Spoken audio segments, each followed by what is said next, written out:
All right, y'all, we're back for another episode of the Bigger Than Food podcast. My name is Apollo Woods. I am your host for the day, and every week I tell y'all we have a great guest to talk about. This is a little bit more personal because I found out she's kinfolk. So when you think about the food tour scene in Oklahoma City, you cannot have this conversation without talking about the visionary, the founder, the innovator, Ashley. Now, listen, I know she's no longer with us, but she's a Tulsa native. She is went from there to Austin. She's living in Houston now. But when I tell you, she's gone from diving into the food world to now she not left the food world to be an entrepreneur that's in the tech space, securing the bag. I'll give you a hint. Kinfolk does secure the bag. So I'm gonna bring my cousin Ashley on to the podcast, and we're gonna talk about the amazing things that she does, which is a lot of things. We're gonna talk about food, but we're really gonna talk about securing the bag. Welcome to the Big Food Hi. Podcast, Kinfolk. Hello, fam. How are you? Man, I'm doing good. I'm doing good. I've been waiting on this conversation. We've been trying to get this thing going for quite a bit. We finally made some time. Yes, we're making it happen. All right. So you are a Tulsa native. You know what? I'm gonna do you a disservice. Let the people know where you're from and who you are. Well, I am Ashley Yearby, maiden name Stevenson. I'm from Tulsa, Oklahoma. Actually, just came from there because I was celebrating my 20th high school union from Booker T, Washington. So that's an institution across the world, actually. But currently living in Houston, Texas with my husband and my child. I've always been a worker bee, but I think I've really found my niche as being an entrepreneur. So from food to cocktails and just creating fun ways to create experiences to now securing the bags. I've always been about my community and finding ways to create memories within my community. Okay, so people who watch the podcast, they know I like to ask like the deeper level questions because it truly is bigger than food. And yeah, we can talk about like your favorite brunch place and all that stuff. But I like people to understand the mindset of an entrepreneur and how and why they were pursuing this path of freedom and whatnot. So going back, you say you were a Booker T graduate. Now, if you know anything about Tulsa folks know what Booker T means. So okay, before the Booker T part, where did entrepreneurship take place in your life? Was that something that was a living in Tulsa and then going to Booker T? Like, was the environment a place where it was like you want to do more than just you want to be impactful? Like, how was that environment for you, and how did it influence you become an entrepreneur? For me, the environment really started at home and the village that my parents created for me. And I'll say this, my parents, my aunts, uncles, grandparents, they all went to Booker T as well. So having that village that always told me, you can do whatever it is you want to do. Like, no, I never came from an environment where I was told I was limited in what I could do. No one ever told me I couldn't do something. And so if I had an idea, I would pursue it. So whether I was playing sports, because I did play basketball, volleyball, soccer, like no matter what it was, if I want to do an arts and craft project, my mom was taking me to Hobby Lobby. They still have a lot of arts and craft stuff. I don't know why they won't throw it away.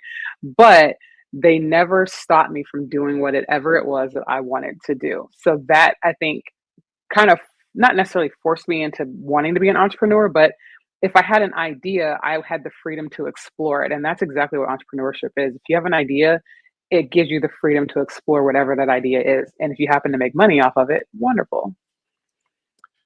That's I think it's really a beautiful experience to be in an environment where you're encouraged to take risk younger, and how that transforms. So you're an athlete, and I guess would you still consider yourself like a power lifter as well? I have not competed, so I haven't done a powerlifting meet. I've done strongman events. I think for me, again, that was just a way for me to compete with myself. It was never about my surroundings. It just kept that competitive nature within me going. So I just kind of lived for fun now. Gotcha. So you left Tulsa after high school, left Tulsa and attended Southern. Mm-hmm. Southern University, HBCU, very proud HBCU institution. We talked about it. You were Mm-hmm. just, so why did you choose Southern over the other options you had? Um, I chose Southern on a whim. Like it was not even a whim. It was I was sitting there during Thanksgiving. My aunt and uncle who lived in Baton Rouge were at the house. Bayou Classic was on. I'd never heard of it. And I saw them on TV for the halftime show. I'm like, oh, this is nice. This is cool. And I happened to pick up, I want to say it was Ebony magazine, and they like listed the top 50 HBCUs. And Southern was in there. So then I was like, I'm gonna apply to Southern. And I applied. And it was me being, I don't want to stay in Oklahoma. I want to try something different. I want to see what else is out there. I want to, explore a little bit more. And so I saw him on TV, saw him in a magazine, and took that as my sign to go. Okay, so going to Southern. Well, going from like for me, I'm born and raised in a small town in Oklahoma, in Duncan. So in Duncan, there's not a large population of Black people at all. At Hmm. all. There were 11 Black folks in my graduating class. Okay. Booker T, a little different. You got a lot more Black people at Booker T than you do at like in my high school, Duncan High. So you're going from Booker T to Southern. What was that like for you in terms of, was it a transition going from a predominantly, overall, it's not a lot of Black folks in Oklahoma. And then you No. moved to Louisiana, you're at Southern. How was that transition for you? And do you think living in an atmosphere that encouraged you to take risk and to be bold, how did that help you in that adjustment going from Tulsa to Southern?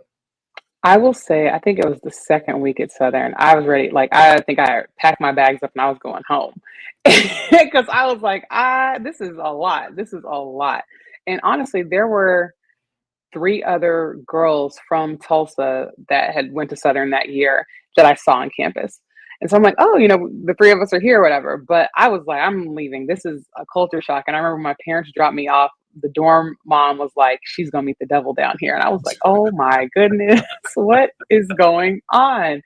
But I stuck it out, and going to an HBCU, even coming from Booker T to HBCU, it was still a culture shock. It was still very much, I was able to see us in different forms. And by that, I mean, you saw the Black nerds, you saw the musicians, you saw the tech, like you saw so many different people. And Southern generates a lot of students from California. There's a big group of Florida students. So being able to and they have like their own California club. So being able to see this group of Black students from California, bring their music and their dance, and just everyone from all around the world, New York, lots of New York students. So being able to see us from so many walks of life with so many different backgrounds, it was an experience that I don't think I could have gotten anywhere else. And I'm so happy that I stuck it out and stayed. Okay, so you're at Southern, and then how did you end up back in Oklahoma? So I was working in radio, and it just, I needed a change. And I remember I called my mom and I was like, I think I'm going to come back home. And she was like, all right, come on, your room is ready. She's like, I knew you were out there, just struggling and just like trying to figure out what it was that I wanted to do. And she's like, just come home. She's like, come home for a little bit. You got a place to lay your head. You got a place to like rest. Just come home. So I came home, and that was in 2012. Now it took me a really long time to actually get home because I drove, and I stopped in Houston. And I think I spent like a week here. And at one point she's like, are you going to make it here at all? Then I went to Dallas and stayed a couple of days. Right. And then I went back to Houston for a little, so there was like a 2 or 3 week window where I was like bouncing around in Texas, and then I eventually made it back to Oklahoma. Made it back to Tulsa, and I was there in 2012. No, that was 2011. And then 2012 was when I actually moved to Oklahoma City. Okay. So in 2012, you're in Oklahoma City. And so let's kind of fast forward to the Foodie Foot tours. So Okay. I got to Oklahoma in 2016. By that time, you were already going on. I didn't really know who you were. I just kind of recognized the last name. I was trying to figure it out. all of my connections in 2016 were all in Houston because I lived there for so long. So then, and I had that time for me, I had what I'm doing now was not even in consideration for me. But I noticed that you were doing food tours, and I noticed that you were doing them like in the Deep Deuce area. And I know because we've had conversations and things that I've read, but food tours at that time in Oklahoma City, I would say it hadn't even become a thing at all. The food scene was kind of being birthed, but not really there yet. What made you say, you know what, I'm gonna try my hand at creating food experiences when something I wouldn't even say was popular, even didn't even exist? So I had always been I'm an overshare of things. And so I had a blog and, I would write about my experiences, particularly dining out. And that's really how I learned my way around Oklahoma City was through the different restaurants within the different districts. Learn my way through Oklahoma City through food, great. I finally got comfortable. I was working, living life, and I really hadn't been eating out that much. But then in 2014, I had a fire and I had to live in an apartment, not an apartment, I had to live in a hotel for like a month. Well, I couldn't cook, so I was eating out again. So then I was rediscovering the places that I enjoyed when I first moved to Oklahoma City through Hold food. on, Pam. And I don't mean to interrupt, but this is what I do on the podcast. Like when people okay. kind of skirt over significant things, because following you do talk about, every year you talk about that experience, and to see, you record, your home like up in flames and burning down. So if you wouldn't mind sharing, that moment and how, just if you wouldn't mind sharing that moment for context, because from what I know, that is a part of your journey and where you've come to now. Absolutely. Okay. So I wake up in the middle of the night to someone banging on my door saying you got to get out, and there's smoke and flames everywhere. I had enough time to grab my shoes, and I had just taken a shower, laid down on the couch, and fell asleep. So I had enough time to grab my purse, my shoes, and then a bra. So I'm, running down with all this stuff in my hand. I had just bought a car, and I was like, I need to get my car keys and get to my car, but the smoke was over. It was a lot going on. And then I just sat there and I was like, okay, it won't be that bad. It won't be that bad. And so I called my parents. It was like maybe 2 o'clock in the morning. I was like, hey, my apartment building is on fire. I don't know how bad it is. I'll keep you posted. And all of a sudden you just hear almost like a little explosion. And that's when I think I lost it. And I just cried. I just burst out into tears because at that point I knew everything was gone. And I just sat there and recorded the flames, and like you can hear like the wood bending, and you can hear all the crackling. It was the moment where I was sitting there, I'm like, I'm gonna have to start all over again. And instead of taking that as like a negative thing of having to start over, I use that as an opportunity because at that point, I'd worked a couple of different places, nothing that I probably should have been doing. I probably should have been doing something totally different.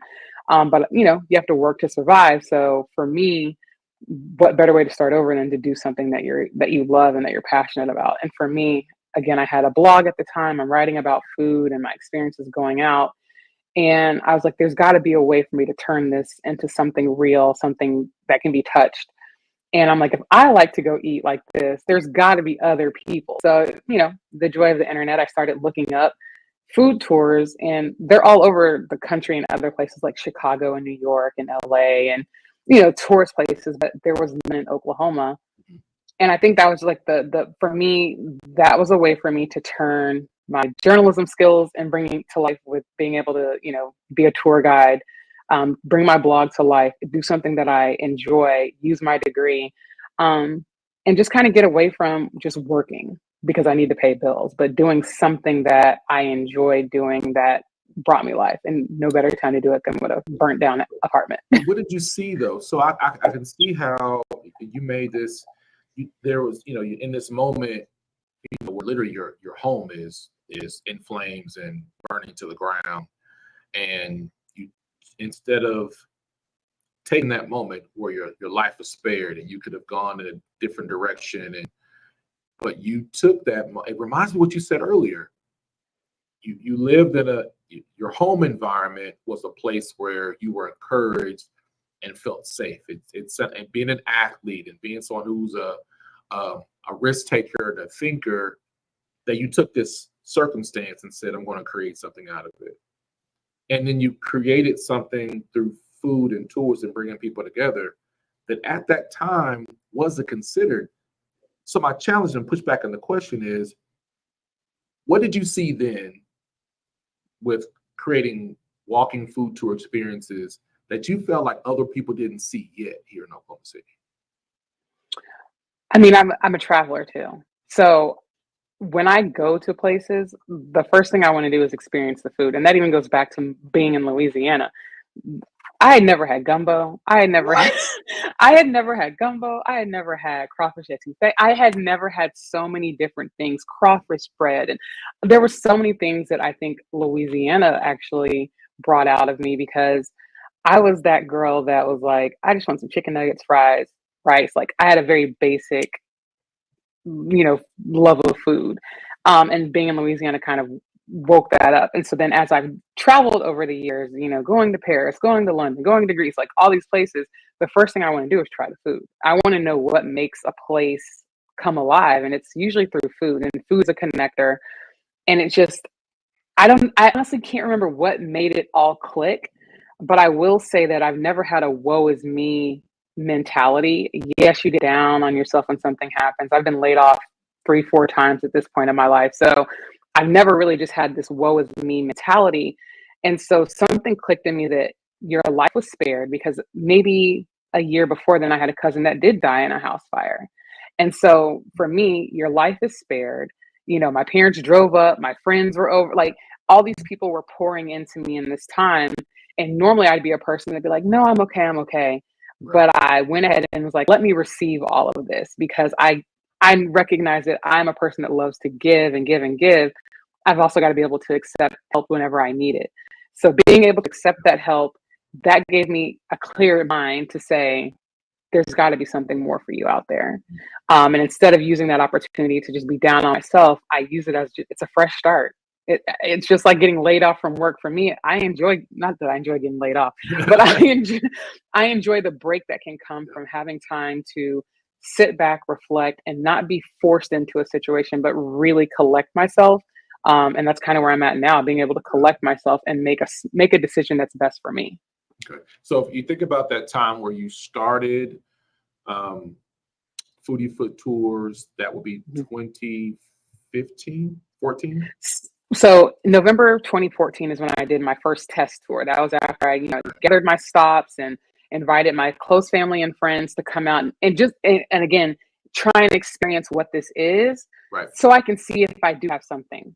Okay, I'm trying to dig in this, because so you're literally talking like an entrepreneur who is you're going through the test part, like the beta testing part, right? Mm-hmm. And you're like, well, I want to do this because you've traveled places, you've seen tour experiences in different cities, and you decided to take some family and friends as a beta experience. And now I think when people are going through creating campaigns, you got to have like a test market. Mm-hmm. But before you got your list, what did you see? I'm still digging. What did you see in Oklahoma City that said, not the typical, oh, we don't have it, somebody just do it, but you saw this is something that I could get in early enough to influence. I may not stay at a long haul of it, but I can get in as an early adopter to influence what could happen later. Like, what was that brainstorming in your creative den? What was that like? You know what? I don't even think I thought that far ahead. I honestly, Well, dang, when I was trying to give you the lob, and you just been like, no, much. I didn't do all that, but okay. No, but I will say this: the thing that made Oklahoma City stand out for me was the fact that there were these little pockets, these different districts that had local restaurants in them, and each one of these little pockets were very walkable areas. So what do people like to do whenever they are visiting a place? They like to be able to walk around, see, taste, explore. And that, I mean, again, that's how I learned Oklahoma City. So It's the thing that really just stood out for me in Oklahoma City was the fact that they had these little pockets of all these different areas that you could really kind of walk in. And I don't think people understood that there was a food scene in Oklahoma. Like you said, it wasn't huge, it was still like growing, but I don't think people realized that there was stuff to do in Oklahoma City. I think that's the other thing is that people always assume that there's nothing to do in Oklahoma. Like, no, there's plenty to do.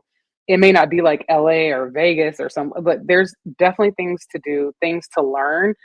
And for me, I'm like, I just want to expose people to that, whatever that might be, whatever they want to take away from it. Let me see if I can expose them to that. Okay, so then you do it. You create this idea. Maybe you had the name already, but you know what? You're like, I want to be this connoisseur of food and experience host. You get your family and friends together. You know, family and friends, the people that know you, can be very supportive, and they don't sometimes give you constructive feedback to grow it. But what do you feel were the things that they said after that experience that said that made you believe that, okay, they said enough and gave me enough validation to know I should keep trying to do this officially? I will tell you that the family and friends that I invited were the family and friends that will tell me the hard, honest truth. The Okay. whole truth and nothing but the truth. They will not hold back. And obviously, they will do it respectfully. And they'll be like, and I invited people that may not have necessarily understood what the concept was. Because people, when you tell people you have this, like, anytime you tell them you have any kind of idea, Yeah. they might look like, okay, now what is this? How's it supposed to work? So there's definitely a lot of explaining that I had to do. So that's why, that's where the idea of doing a test tour came from, because people were genuinely confused as to what I was talking about because they had not yet heard of it. So the people I invited were the ones that I knew were going to tell me the absolute honest truth. And when I walked away, the feedback from everyone was consistent that they had a really good time. They learned a lot of information that they had never heard of. They tried foods that they had never tried before. Yeah, there were little small things that I could do to improve the next go around. Like, that's just with anything. But overall, the words that came back to me were just like they had a phenomenal night. Like, this was a great night out. Um, and that's all I needed to know. Is this a great night out, or was it just like, okay? So why did you choose Deep Deuce as an area? So as I was going through these different areas and kind of learning history, the black history just took over. It took over, and it was a story that needed to be told. It was a story that I don't think a lot of people really know and understand. And like I said before, food is a connector. So being able to sit down in a restaurant and know that this used to be the first Black radio station in Oklahoma City, or that the first Black doctor, his office is upstairs, and so his chair is still there. Like, knowing those little bits of information, I'm a history person. I guess I have to go ahead and call myself a history person. I never have before until I did foodie foot tours, but I really enjoyed learning the history of the area. And it was just facts that people had never heard of, and being able to enlighten them. And then now that they have gone on this tour, they learn this information. And then for me to go on another tour and see them eating there because they were on my tour 2 weeks ago, it was proof that they were just as connected to the stories that I told them 2 weeks before, enough to come back. And that's worth telling that story over and over again. Yeah. What was something that you were surprised? What did you not expect from the response from people? Um, I honestly didn't expect people to have as much fun as they had. Okay. It's food, and then you're getting people. They were small groups, so like 10 people. So when you're talking about putting strangers together who don't know each other, Mhm. sitting down family style to eat, you really just don't know. And I had groups that when the tour was done, they're going to get drinks over here. That's good. And I've had them message me like, we were out till midnight, even though the tour ended at like 9. We were out till midnight doing X, Y, and Z. So I just didn't expect people to have as much fun as they had, and they had a lot of fun. And so you go from watching and filming. You go from being in a home that's on fire you didn't know, Hmm. to watching it burn down, to being surrounded in support, to creating a concept, to then now you are creating these experiences where people where you're facilitating meeting, and now like they're pouring into you. How did that feel? Do you remember the first time you felt like, I feel like this is not, it wasn't just about the food tour. I got people together and they were having a great time. Do you remember that first feeling you had from this campaign, this concept, this brand that you created? I think I think I had that feeling every time I had a tour because people didn't have to spend their money with me. People don't have to, my ticket price wasn't cheap. So, and I remember on one tour, a gentleman pulled me to the side and he was like, "You need to charge more." He was like, Wow. "You're selling yourself short." So I think every group brought a different feeling and a different like sense of gratitude because they don't know me. They just see this thing on the internet Yeah. that they're going to go book and spend their money on. So for me, every tour brought that feeling of, okay, I'm doing something right. I'm doing something good. When I would get corporate tours like Dell or realtor associations or OU Law School or Target, when these big companies are spending their money, they're picking me, like little old me, to to spend their company money with. Like, it's an amazing feeling each and every time I had a different tour because every tour brought a different sense of personality. Some tours were a little bit more quiet than others. Some were, action packed. I've had people get up and walk out of a tour. I have my suspicions as to why, but I truly believe. Look, whatever suspicion that you have, they were probably true. It was an awkward moment, but everyone else on the tour was like, "We'll eat their food." So, it was just proof to me again, food is a connector and it doesn't matter who you are, what you're doing, that food is going to bring you all together. And that's all I wanted to do. And each and every time I had a tour, I had a moment of like pure gratitude, like, man, I'm really doing this. Yeah. So then, like, there's so many things I want to talk about, and I always want to make sure I get enough of this in at the time we have on the podcast.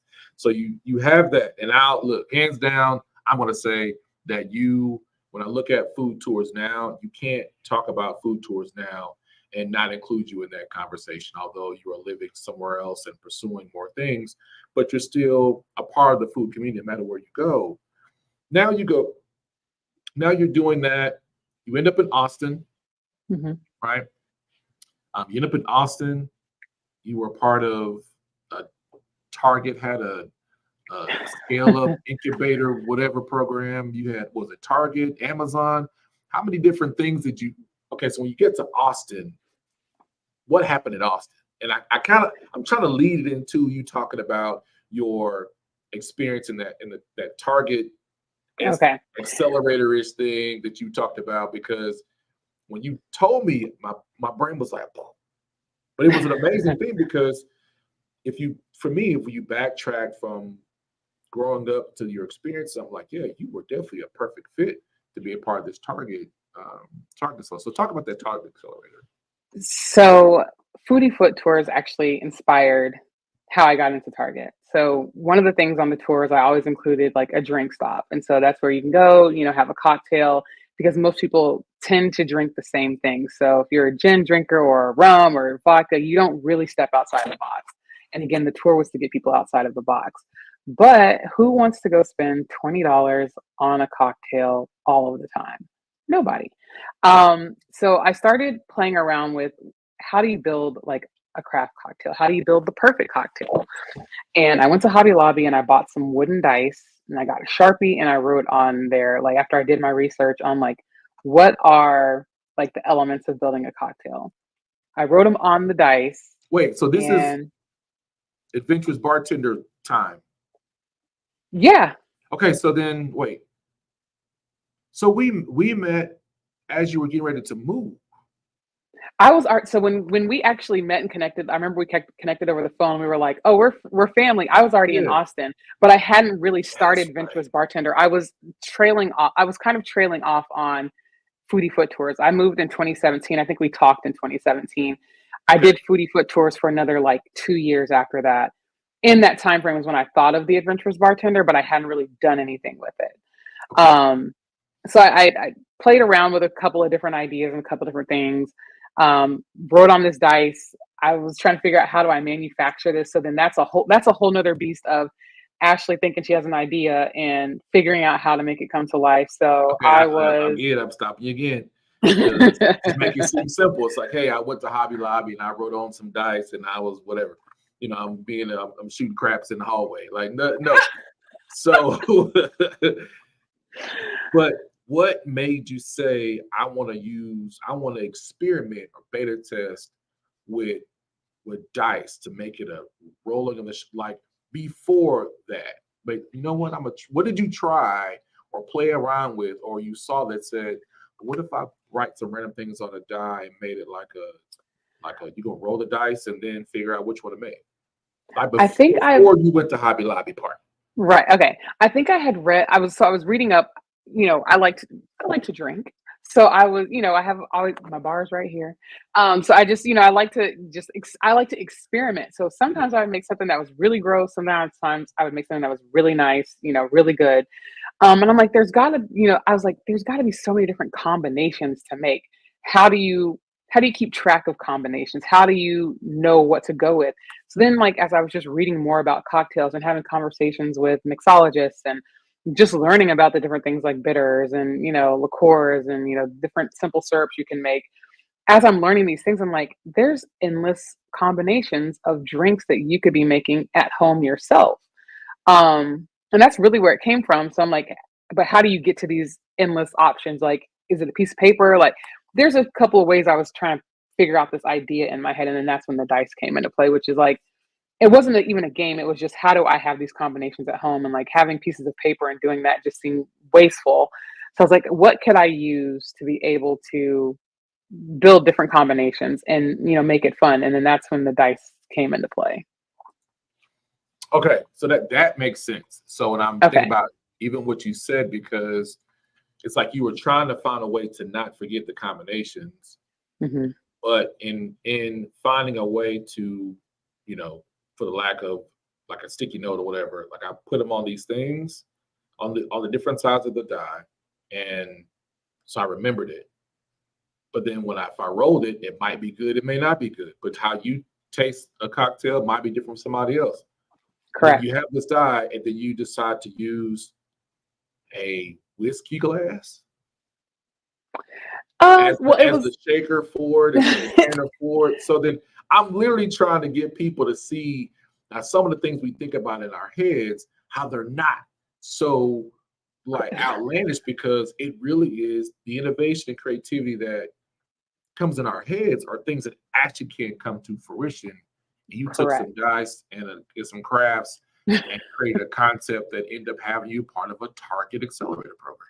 Yes. So the idea was like, I wanted it to be, I like to call it a functional novelty gift because the glass jar was so that if you gave it to someone as a gift, let's say a housewarming gift, they could put it on their bar at home and it could just look like decor. They may never even decide to use it. It could just sit there and look really pretty. But should you want to use it, you can then take the lid off, shake it up, roll it out.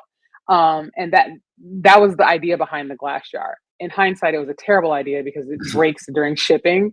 But that's something that in the Target program I really learned, and I made a shift in what my packaging looked like. So I built this game. I'm shipping it out. I'm on Etsy again. Another thing I have to say, I built all my own websites. So for people out there who are just always spending money to have someone build a website for them, learn to do some of this stuff yourself. I'm not going to give anybody any pub on this because I'm not getting paid for that. But go find these websites and build your own website. And yes, I had to learn how to buy my own domain, how to connect it, how to build the website. And they've all been lovely and they've all generated income. So quit spending money if you don't have to.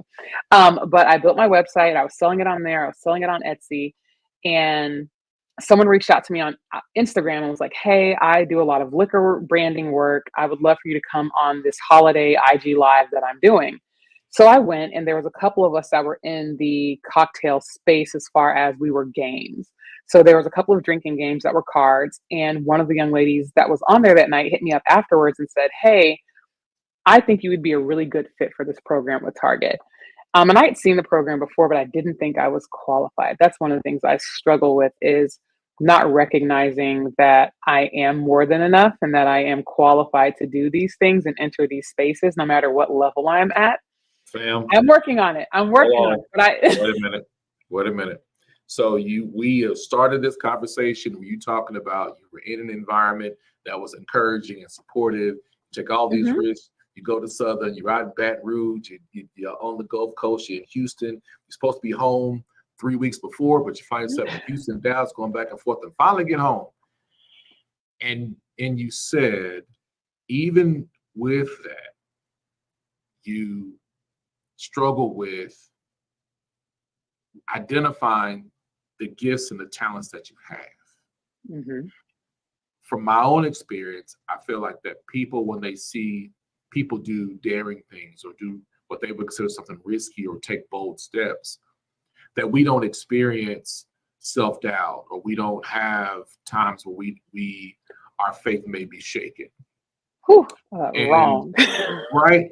So, okay, so then when you're in that space and moment, where do you revert back to get out of that space? Um, I had a trainer in Oklahoma City, and his biggest like motto in the gym was always get comfortable being uncomfortable.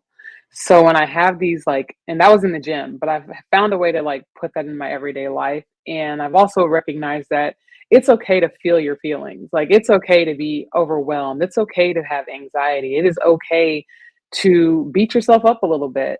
You're allowed to have those feelings. Um, and if you don't allow yourself to feel it all the way through, you never learn how to cope. So the next time that it comes, you just go back in that same vicious cycle of beating yourself up and like staying in that moment a little bit too long. So I have found that I go through it now where I'm like, oh my goodness, I need to be doing X, Y, and Z. And then I have like a moment where I'm down. And I sit in that moment. I do the crazy things that I would do, whether it's looking for a job or, whatever the action is I need to be doing at that time to make me feel better. I go ahead and I do it. And then I get up and go for a little walk. And then I remind myself like there's a bigger purpose at hand. And then I get back to my regularly scheduled program.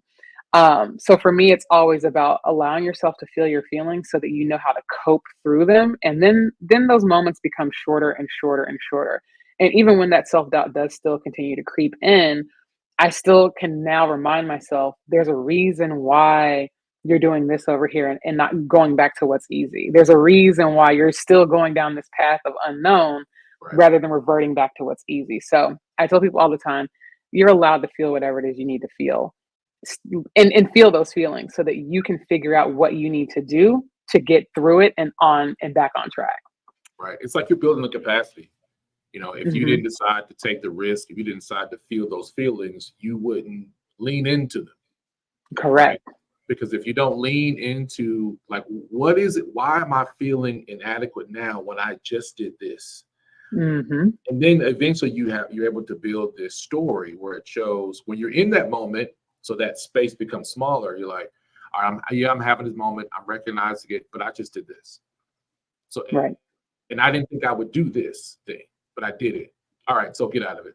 I'm having a moment. It is what it is. I'm having doubt, but what really is it?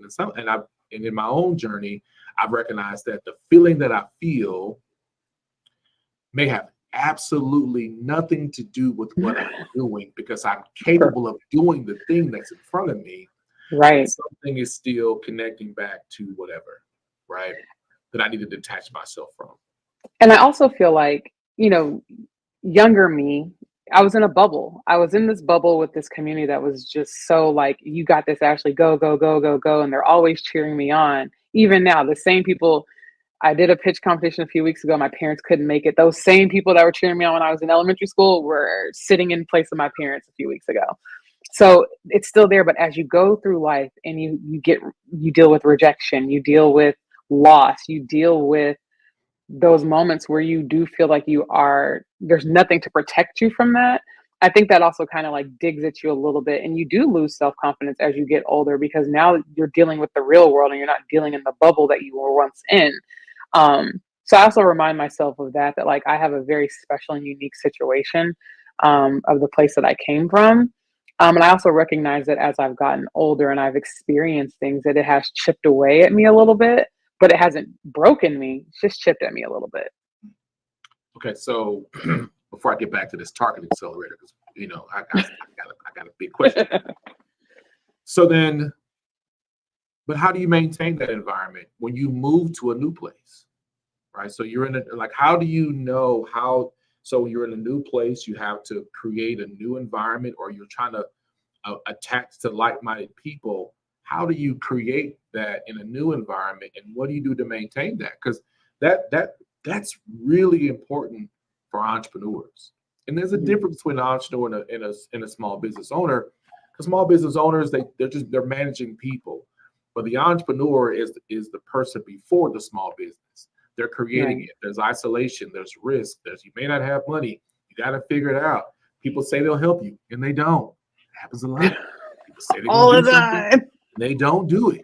So you end up being left with the bag to secure it for yourself. So Hmm. how have you been able to go from experiencing this environment of security and accountability and all those that made you great to now I live in a place where those people aren't there? How do you create it and maintain it? Um, for me, I will always credit the fact that my parents had me. This I'm gonna take it back a bit and then move it Okay. back around. Okay. I've always been in sports. So I played soccer in college and, all these different things. But I will say that being an athlete has given me like a leg up, I think, on like being mentally tough when it comes to certain situations. Um, and even when you play on a team, you're always with your thoughts. So when you mess up or when you don't do something right, like you as the individual athlete have to figure out how to keep yourself mentally in the game. So I have had a leg up in that regard because I will always keep myself mentally in the game, even though I might be having a moment. But as far as like moving around and being in different environments with different people, you have to find your people first of all. You have to find who's really rooting for you. You have to find people who are really going to encourage you.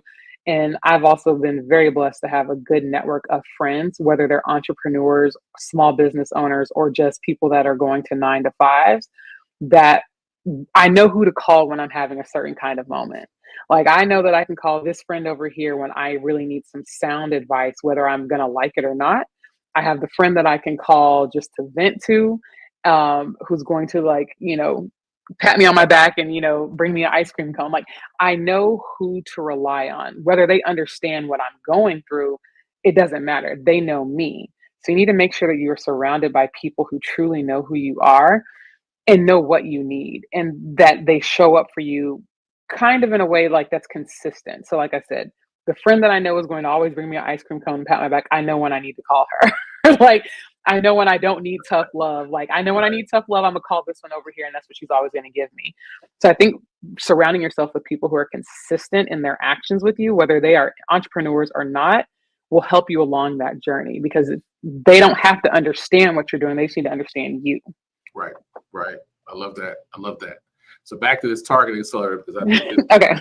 because you said something when we talked before that was it made complete sense, and then also I was like, that's a big decision. So you go through the program with Adventurous Bartender, Mhm. and at some point you made a tough decision to then do something else.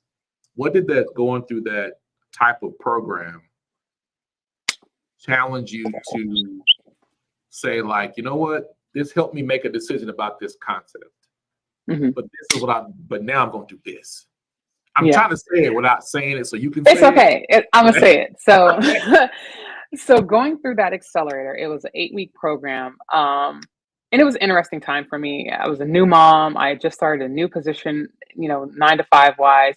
I was going into this accelerator that was extremely intense, and when I say intense, like, we were meeting twice a week in group settings, then we were meeting with individuals 1 day a week, plus we had homework, plus we had mentors. I was giving a good 20 hours a week to this accelerator, working, wife, mom, all these things. And the more I learned about what it took to get into mass retail and how much it costs to get in mass retail, but then also to stay on the shelf, I realized that this wasn't what I wanted to do. And for so many people, I know that that is probably like, what? Because who doesn't want to be on the shelf of Target or any mass retailer? Because at the end of the day, the program was to help you with your product to go into any mass retail setting, not just Target. And I learned a lot from the entrepreneurs that came and spoke to us, my fellow cohort members who like this is what they were doing day in and day out. And my passion for it wasn't the same as theirs. Mhm. And I had to decide this is not for me. Um, as far as trying to get into mass retail. Do I love my product? Yes. Do people love the product? Yes. They still buy it. I still sell it on Etsy. But it is not something that pursue as my full-time career. Um, Again, a lot of things happen at the same time. So as I was leaving Foodie Foot Tours and developing the Adventurous Bartender, which again was just supposed to be for fun, I never expected it to take off the way it did. I had another concept that I had been working on. Should I lean into that, or should I go there? Okay. Or is there Yes. a question you But have? but Okay. it made me think about something in all of this transition. You mentioned being a wife. Um, how would you say having someone in your corner has helped you in that? You became a wife, now a mom, um, explore these different opportunities. You post your better half every once in a while. You know what I'm saying? He's seems to be a mellow, kind of quiet person. hmm Um, how important is it to have a partner in your corner in this journey that you're on? I think people fail to realize that marriage is more than just the piece of paper that you sign. It is very much whether you will succeed or fail in life. And having a partner that he tells me when, okay, you're doing too much, or he tells me when, okay, you need to be doing this over here, or like, yes, go for this over here. It makes a big difference because I remember being in a relationship with someone who only wanted me to do certain things with them and only wanted me to do this over here. And I was trying to do something with, I think, YPL or it was the YPs with NAACP. And like he didn't want me to go, like he wanted me to come do this over here. It just was constantly never about what I wanted to do. And it just was I can't imagine if I would have stayed in that I'd be doing the things that I'm doing now. So having a partner is more than just looking cute on Instagram, taking cute couple vacations. It is very much your mental and well-being and how you will handle life. Because without Willow, I would probably be a bit of a mess. I probably would not come down from my highs as quickly or like come up from my lows as quickly because he has to remind me sometimes of who I am because sometimes I forget. I love it. That's awesome. So now you go from made a decision that having a product in big box stores is not what you want to do. No. And you decide to make another shift in the tech space to secure the bag. So Yes. what is secure the bag? And no, okay, so you decide to make another shift to do secure the bag. So tell us what secure the bag Mhm. is and what culmination of experiences made you determine, even by going through the accelerator, to say, but I think this is what I'm being pushed to. I think this is the thing that I'm Mhm. pulling together. I Secure the Bags is a smart locker luggage storage system for travelers. So for people who are like, what? That's a long, like, what is that? So imagine you're staying in a short-term rental. So that's like an Airbnb or a VRBO, and you land in New Orleans at 10 a.m., but you can't check in until 4. It's not a hotel where you can drop your bag off with the concierge. So you are really stuck with your bag for the next like 4 to 6 hours until you can check in. And so the idea is that it will allow users to, you know, ride share to a convenient location, drop their bag in our locker system, go eat, drink, go to meetings, do whatever it is you need to do, and have a bagless experience while you're visiting a city. Then you can grab your bag and then go check in. So the idea is that we're helping you have this bagless experience, and just a good experience while you're traveling. Being able to explore without lugging your bag around to a museum. And I got this idea back in 2018. Honestly, I was working in the short-term rental industry. I was helping manage over 400 apartments across 20 different markets. And that was the same consistent question across all 20 of those markets was where can I put my bag? And we did not have a solution for them. At that time, the company I was with, they had like an education stipend. So I went to a product management course where I took this idea. and I fleshed it out from start to finish in I want to say it was like a 16-week program. And I fleshed this idea out. And then something told me at the end of that program, like, let's see if this is real, because I actually got voted for like most viable product after the class was over. So I was like, let me see if I can do this. So we had some storage space in Austin. That's where we were living.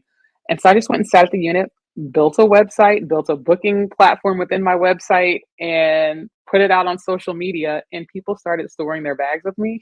So again, people putting their like most prized possessions in like the hands of a stranger.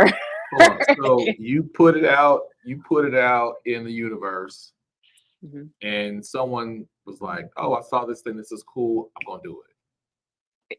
That's really it. I mean, And people it was just responded.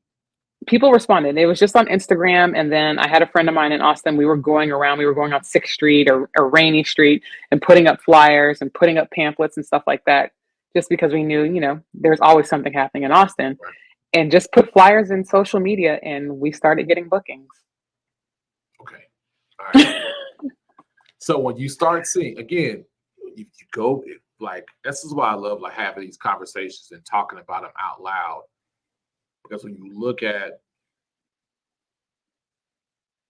the Foodie Foot tours, you look at the move, you look at Austin, you look at the Target Accelerator program, and all the things that happen in between all that. Hmm.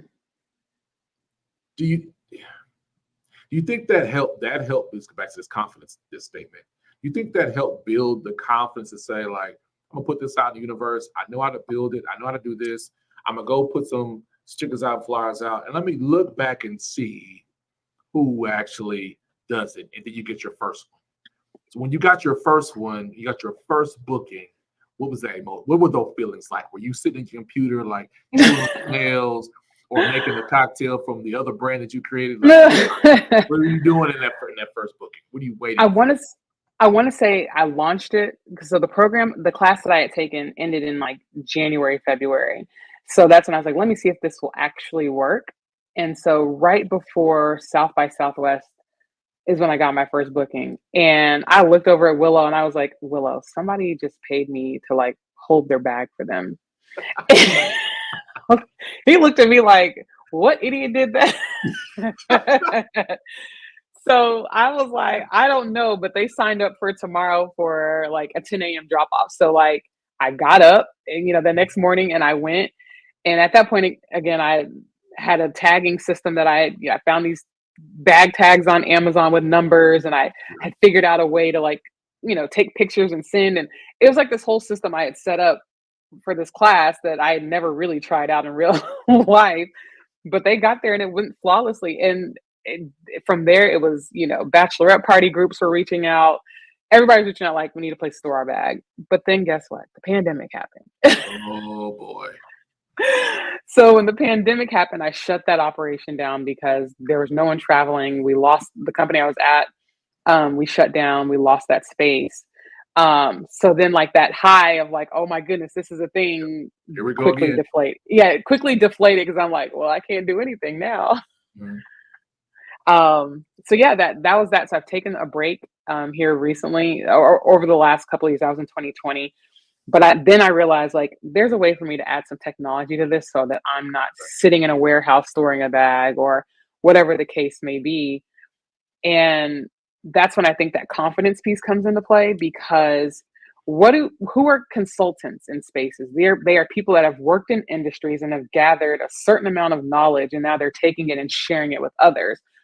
I never thought of myself as a consultant of any kind, but here I am. I was with a very early stage company that entered into the property management space of short-term rentals. Airbnb was one of our backers. Like we had really big backers.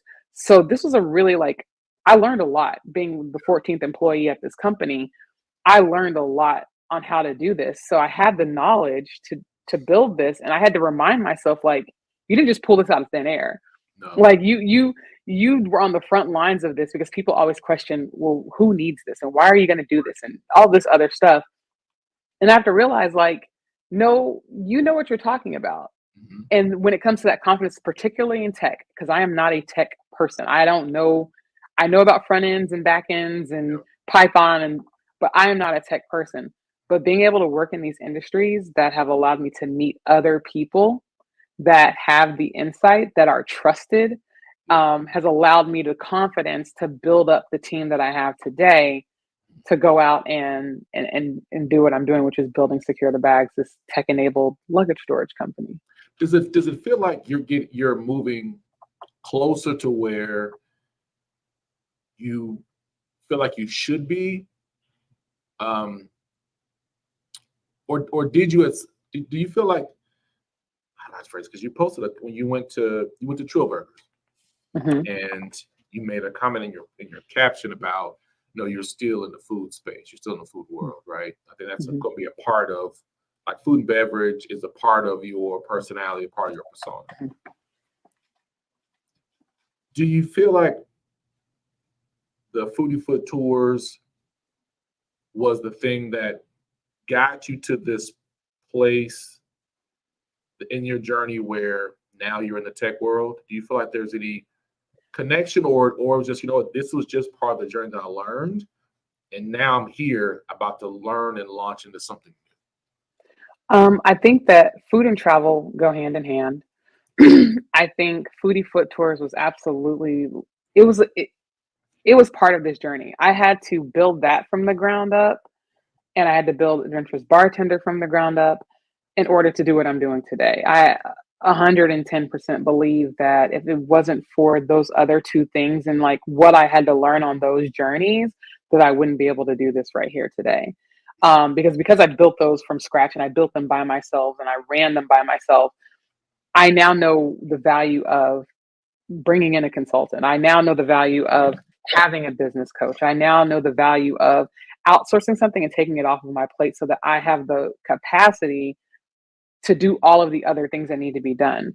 I don't know everything. So I need to be able to rely on other people to do that. And you can't build a tech company or something in this space without having a team. And so because I did those two things by myself, I now know the value of having a team, and I'm very particular about the team and who I pick and who I'm going to bring into this journey. But absolutely, food and beverage, hospitality in general, because at the end of the day, Secure the Bags is going to be a hospitality brand. It's not just about logistics. It's not just about travel. It is very much a hospitality brand. And I'm taking a very hospitality focused, like, I can't think of the word right now, strategy as I'm building this company out. So real quick, where do you see Secure the Bag at in 3 years? Where do you see this company being in 3 years? In 3 years, we will definitely have multiple locations in a southern regional footprint. I definitely do see that there's going to be some ability to be outside of the South, but right now that is my focus, is to kind of have a presence in every state in the South. Did you think you would be doing let's see, 9 years ago? Do you think you would be doing this 9 years ago?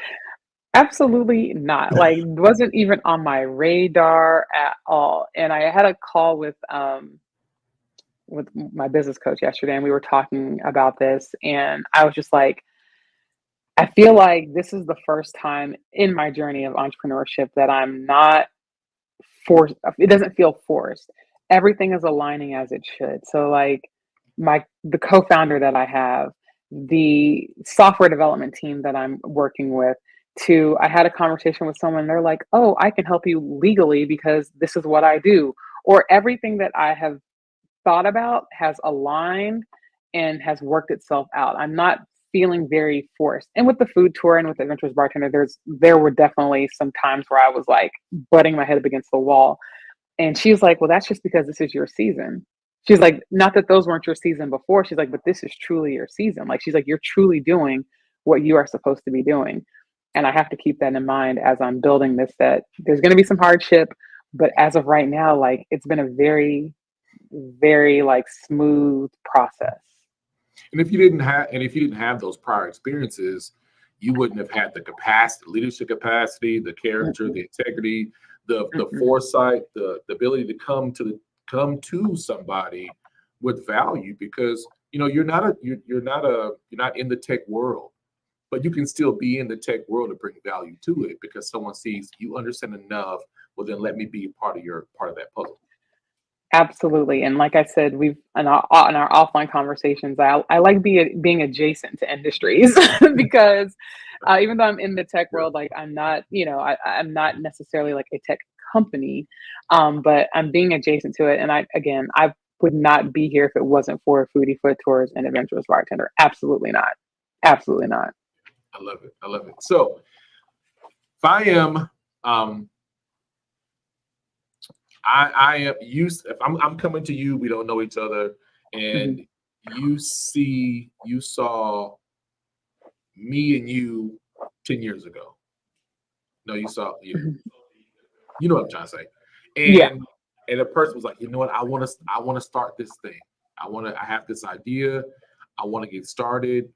What are three important things that you would advise that person doing to get started? What pieces of wisdom would you give that person to get started and to encourage them to see it through? Because it's not going to be a quick process. I'm coming to you. I'm like, Mhm. pour into me maybe three things that come to your mind of this is what you need to do to see this through.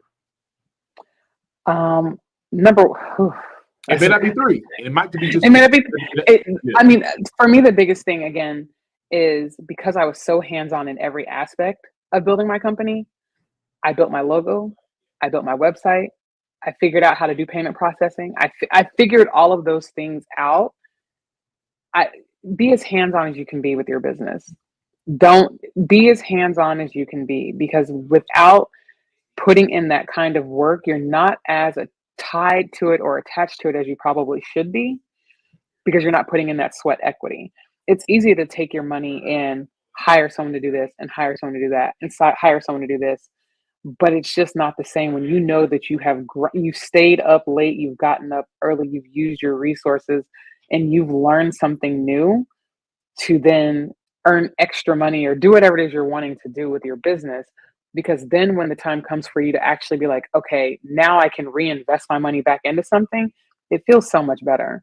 It's earned. You've earned the right to do that. And I think a lot of people forget that it's not about how much money you've spent on a business, but you definitely have to put in some sweat equity. So that's the first thing. I mean, first and probably all the things is put that sweat equity in to learn the ins and outs of every piece of your business.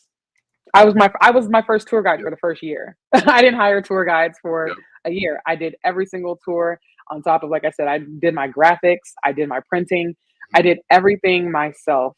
And because of that, I learned so much more about running a business that you can't take that back. Right. And you said it when you said earn the right. When you're building it, when you made the mistakes, you took the risk, you had the money, you didn't have the money, you figured it out. So now if someone says, hey, it's taken us all this time to build the back end operations or the booking process, you can look at them with a smile on your face and say, okay, but you already know that there's something they're not doing that may not be a Mhm. match and you move on. But all those experiences put you to a place actually where you can say, I earned the right to be in the space. And when you earn the right, you become a respected person in that space. Mhm. And that's what keeps you at the table. When there are difficult times, hard times, when you earn the right to do it because you have the blood, sweat, and tears, no one can pull that back from you. And it's just to see you go from, you know, this trailblazer in the food tours, and you are taking these leaps and risks, and you're continually pushing the envelope for yourself. And now it's like, why did anybody think about a place to lock your bags? Like when you describe secure the bags, I'm like, there are lockers to go pick up your Amazon packages. There Mhm. are lockers to put your shoes in at the roller skating rink. But no one thought about a place to put your bags in when your room isn't ready, or I'm traveling around the country, because you can't do it at the airport. Out of millions of billions of people in the world, no one thought about it. Here you go. And Girl what's from really Tulsa, funny Oklahoma, from the north side. Booker T. Booker T famous. what's really funny about that is because no one's really thought about it because short-term rentals are fairly new. Like it's not even an industry that's really been around 10 years. So it's not something that people even think about. And I would, if I wasn't in the industry, I would not have thought of it. Right. So also people take the information you're learning from your 9 to 5, find the problem that you're having in your 9 to 5, and whatever that problem is, go find the solution. Go find the solution, figure out the solution, and there's your business right there.